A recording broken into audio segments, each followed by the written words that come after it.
Hello friends, welcome to খেল দুনিয়া। আগামী মরশুমের দল গঠন নিয়ে মোহনবাগান কিন্তু খুবই উঠে পড়ে লেগেছে। তোমরা জানো যে অলরেডি জেমি ম্যাকলারেনকে সই করিয়ে নিয়েছে মোহনবাগান।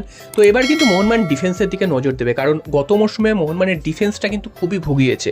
যদিও হেক্টর ইউসের মতন একজন ডিফেন্ডার ছিল, তিনি কিন্তু সারা মরশুম ধরে ভালোই খেলেছেন, তবে দু একটা ম্যাচ কিন্তু তার বয়সের ভারে তিনি কিন্তু সেই অর্থে পারফরমেন্স করতে পারেননি।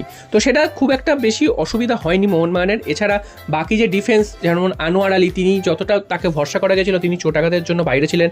এছাড়াও ব্র্যান্ডন হ্যামিল, তিনিও কিন্তু সেই অর্থে সার্ভিস দিতে পারেননি। তো সে কারণে মোহনবাগান কিন্তু আগামী মরশুমে ব্র্যান্ডন হ্যামিল বা হেক্টর ইউস থেকে এই দুজনকেই রাখবে না, এটা প্রায় কনফার্ম। তো মোহনবাগান কিন্তু ডিফেন্ডার হিসাবে একজন ভালো মানের কোনো বিদেশির খোঁজ খবর নিচ্ছে, কারণ আগামী মরশুমে এসিএল খেলতে হবে। এসিএল যদি খেলতে হয় সেক্ষেত্রে ভালো বিদেশি না হলে এসিএলের মতন মঞ্চে পারফরমেন্স কিন্তু ভালো করতে পারবে না। তাই জন্য মোহনবাগান কিন্তু এবার একজন নাম উঠে এসছে, মোহনবাগানের নজরে একটা প্লেয়ার এসছে। তো তার নাম হচ্ছে অস্কার ডোরাতে। তো এই প্লেয়ারটি কোস্টারিকান একজন প্লেয়ার, তার বয়স কিন্তু অনেকটাই বেশি, 34। তবে তার যেখানে খেলার অভিজ্ঞতা রয়েছে সেটা যদি তোমরা দেখো তাহলে কিন্তু তোমরা বুঝবে যে প্লেয়ারটি কতটা অভিজ্ঞ সম্পন্ন প্লেয়ার। তো এই প্লেয়ারটি জেনারেলি সেন্টার ব্যাক পজিশনেই খেলতে পছন্দ করে। এছাড়াও কিন্তু তিনি কোস্টারিকার জাতীয় দলের হয়েও তিনি পারফরমেন্স করেছেন, খেলেছেন।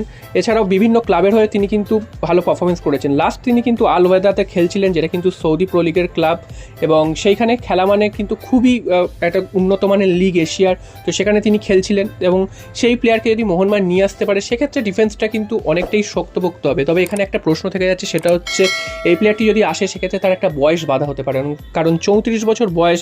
এই বয়স নিয়ে কিন্তু ইন্ডিয়ান ফুটবলে এই মুহূর্তে কিন্তু খেলাটা একটু চাপের হয়ে যাবে, কারণ ইন্ডিয়ান ফুটবলও কিন্তু অনেকটাই এগিয়েছে। তো তাই জন্য 34 বছর বয়স নিয়ে তিনি কতটা পারফরমেন্স করতে পারবেন সেটাও কিন্তু মাথায় রাখতে হবে। তো মোহনবাগানের সাথে এই প্লেয়ারটি লিঙ্ক আপ হয়েছে, সেটাই তোমাদের জানিয়ে দিলাম। তো এই প্লেয়ারটি যদি আসে তাহলে তোমাদের কি মনে হয়, এই প্লেয়ারটি কি মোহনবাগানে ভালো পারফরমেন্স করতে পারবে, বা ভারতীয় ফুটবলে এই 34 বছর বয়সে এখন যদি কোনো বিদেশি নিয়ে আসা হয় সেটা কিন্তু দলের জন্য ভালো হবে, সেটা কিন্তু তোমরা অবশ্যই কমেন্ট করে জানিও।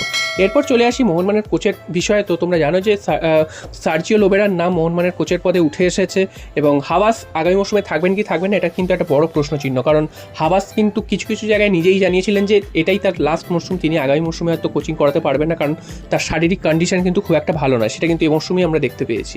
তো আগামী মরশুমে যদি হাবাস কোচ না থাকেন সেক্ষেত্রে মোহনবাগানকে কিন্তু একজন ভালো মানের কোচের খোঁজ করতেই হবে, কারণ ভালো মানের কোচ যদি না হয় সেক্ষেত্রে কিন্তু এতগুলো টুর্নামেন্টের চাপ সামলানো কিন্তু অনেকটাই কঠিন হয়ে পড়বে। এবং আমরা দেখেছি যে জুয়ান ফার্নান্ডো যখন ছিলেন তিনিও ভালো কোচ, তবে তিনি দলের হাল কিন্তু সেভাবে ধরতে পারেননি, যার কারণে মোহনবাগানের দলটা কিন্তু মাঝখানে খুবই ডাউন করেছিল।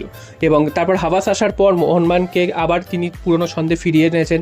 তো এরপর যদি হাবাস না থাকে একান্তই, সেক্ষেত্রে কিন্তু মোহনবাগান এমন একজন কোচের খোঁজ চাইছে যিনি কিন্তু ভারতে আগে কোচিং করেছে। তো সেক্ষেত্রে সার্জিও লোবেরা হাতের সামনেই রয়েছে, এবং উড়িষ্যা এফসিও তাদের কস্ট কমানোর জন্য বিভিন্ন বিদেশিদের ছেড়ে দিচ্ছে, এবং সার্জিও লোবেরা কিন্তু যেসব বিদেশিদের চাইছিলেন তারা কিন্তু দিতে পারছে না, তাই জন্য সার্জিও লোবেরাও শোনা যাচ্ছে উড়িষ্যা এফসি থেকে বিদায় নেবেন। তো সেক্ষেত্রে মোহনবাগানের সামনে কিন্তু এক ভালো অপশন রয়েছে সার্জিও লোবেরাকে দলে নেওয়ার, এবং সার্জিও লোবেরা যে দল পছন্দ করেন সেরকমই কিন্তু মোহনবাগানের দল আছে, খুবই শক্তিশালী দল। তো দেখা যাক শেষ পর্যন্ত সার্জিও লোবেরা মোহনবাগানের কোচ হন না, হাবাসের ওপর আরও 1 বছর ভরসা রাখা যায়। যদি হাবাস কোচের পদ থেকে নাও থাকেন সেক্ষেত্রে তাকে টিডি হিসাবে রাখা হতে পারে বলেও একটা শোনা যাচ্ছে।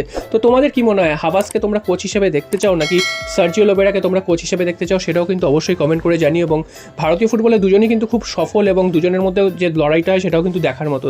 তো দেখা যাক শেষ পর্যন্ত মোহনবাগানের কোচের পদে কাকে দেখা।